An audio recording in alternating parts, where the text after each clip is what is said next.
4.5 menganalisa proses pembuatan sabun daripada minyak kelapa sawit dan tindakan pencucian sabun. Proses pembuatan sabun diberi nama saponifikasi. Diulang, saponifikasi. Perlu ingat ya nama proses tersebut. Dan apa yang berlaku, kita tambahkan minyak sayur ataupun minyak kelapa sawit dengan alkali pekat. Sebagai contoh, natrium hidroksida pekat, ataupun satu lagi kita boleh gunakan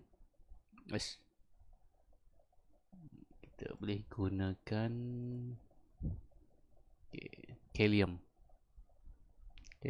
Kalium hidroksida juga. So melalui proses pemanasan, pendidihan, dia akan terhasillah sabun, iaitu sebenarnya itu adalah garam natrium dan juga gliserol. So langkah-langkahnya,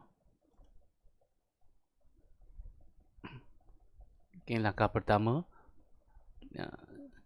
minyak kelapa sawit sebanyak 10 cm padu disediakan dan dituang ke dalamnya 50 cm padu natrium hidroksida pekat tadi ataupun kalium hidroksida pekat ke dalam larutan minyak kelapa sawit tersebut. So perlu lalu ruk kaca, bila nak tuang sebarang larutan perlu lalu ruk kaca. Seterusnya kita panaskan sehingga mendidih selama 15 minit. Sepanjang pemanasan perlu dikacau. Kemudian 50 cm padu air suling ditambah ke dalam campuran dan juga ditambahkan natrium klorida, garam biasa, ke dalam campuran tersebut dan sambil dikacau lah. So ini sabun beserta larutan yang tidak dikehendaki. Jadi kita perlu turaskan dia menggunakan corong penuras dan kertas penuras ni. Lagi sekali bila nak tuang perlu lalu ruk kaca.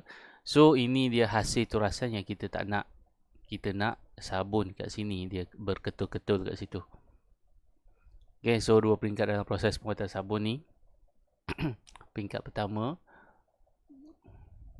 gliserol asid lemak ditambah dengan air dan dihidrolisis dengan alkali menjadi gliserol dan asid lemak. Kemudian asid lemak itu dicampurkan bertindak balas dengan natrium hidroksida menjadi asid lemak natrium, iaitu sabun, dan juga air dan juga gliserol. So cukuplah untuk sains awak ingat yang atas ni. Minyak sayur atau minyak kelapa sawit tambah alkali pekat, dididihkan menjadi sabun dan juga gliserol. Struktur molekul sabun. Jom kita kenali struktur molekul sabun yang sudah dibesarkan. So kalau tengok mata kasar memang tak nampak lah. So dia terdiri pada 2 bahagian. Yang pertama, bahagian hujung ionik ni. Bila sebut ionik, dia ada cas. Bercas. Bercas. Itu cas telefon kan? Bercas. S. S. Bercas. Bahagian kedua ini dipanggil ekor. Ini kepala. Ini ekor bahagian kedua. So sifat dia, yang bahagian kepala ni, hujung ionik, dia larut dalam air. Namanya hidrofilik. Air, filik, mungkin berasal daripada perkataan feeling. Pandai-pandai kan? Feeling, cinta, suka. Jadi hidrofilik ni suka air. Jadi dia bahagian kepala akan larut dalam air, manakala bahagian ekor dia tidak larut dalam air tetapi larut dalam sebatian organik seperti minyak dan gris. Ini kita dapat simpulkan sebagai kotoran lah. Kotoran. Jadi kita tengok simulasi pencucian sabun. Tadi hidrofilik, suka air. Ini air juga, hidrofobik. Phobia. Tak suka air. Okey, cara nak ingat. Okey, ini secara ringkas. Kita akan tengok secara detail sekejap lagi. Tindakan pencucian molekul sabun. Yang pertama, hujung ionik bahagian kepala tadi larut dalam air. Manakala hujung bahagian badan atau bahagian ekor tadi tidak larut dalam air, tetapi dia larut dalam minyak ataupun kotoran tadilah. Okey, kemudian tindakan pencucian iaitu kita sental, kita gosok ataupun dalam washing machine tu kita pusing dia kan. Itulah dia akan memecahkan molekul minyak atau grease tadi menjadi titisan kecil. Okey. Okey, kita cuba tengok animasi pencucian sabun ya. So ini adalah struktur sabun okay, dalam bentuk secara kimianya. Okay, secara ringkasnya nanti kita tengok. Okay, jadi ini dipanggil rantai panjang hidrokarbon. Okay, itu dah belajar hidrokarbon, iaitu sebatian yang mempunyai hidrogen, hidro, dan juga karbon sahaja. Jadi bahagian ni memang ada C dan H saja. Okey, kemudian kita ada bahagian berion iaitu ion positif, natrium.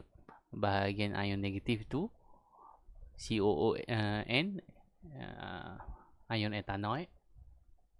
Okey. So bahagian ni kita dah kenal pasti sebagai bahagian hidrofobik. Apa maksud hidrofobik tadi? Hidro, okay, air kan. Fobik, fobia, maka tak suka air. Okay, manakala bahagian berion ini dipanggil hidrofilik. Okay, hidro, air, filik, feeling. Okay, maksudnya suka. Okay, filik itu suka, pandai-pandai saya reka. Filik itu feeling. Okay, tapi mudah ingatlah. Feeling, suka. Jadi bahagian ni suka air. Okay, secara ringkas, secara ringkasnya inilah dia. Ini ekor dia, ini kepala dia, dan ringkasan lagi macam ni. Okay, so bahagian kepala kita hanya simbolkan sebagai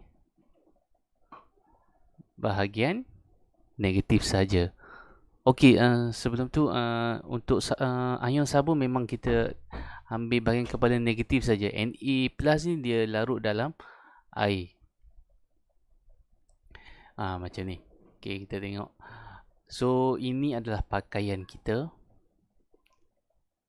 Okay, ini adalah minyak atau grease ataupun kotoran. So ini adalah air sabun lah. Air yang mengandungi sabun. Bila kita dah letak sabun, inilah yang kita dapat gambarkan. Okay, ini air sabun. Kemudian tadi ini kita dah ringkaskan struktur sabun tadi. Bahagian kepala, bahagian yang mengandungi ion negatif. Yang bahagian positif tadi dia dah terpisah kan, ion natrium tadi. Okay, so dia akan balancekan charge kat sini, fungsi ion positif tu. Jadi ion negatif, sabun, lepas tu okay, kita teruskan. Alright. Okay, kita tengok tadi bahagian kepala, bahagian anion tadi dia suka air. Bahagian ekor dia tak suka air tapi dia larut dalam minyak ni. Jadi kita tengok bahagian kepala dia menjauhi minyak, manakala ekor menjauhi air tapi dia masuk dalam minyak.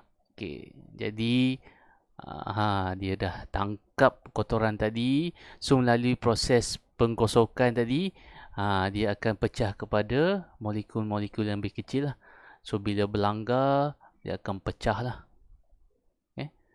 Dia berlanggar tadi akan pecah jadi molekul-molekul tirisan kotoran yang kecil. Sebab tu bila lepas basuh baju, awak perhatikan di atas tu terapung tu macam kesan-kesan minyak, kotor-kotoran yang hitam-hitam tu. So itulah dia animasi pencucian sabun.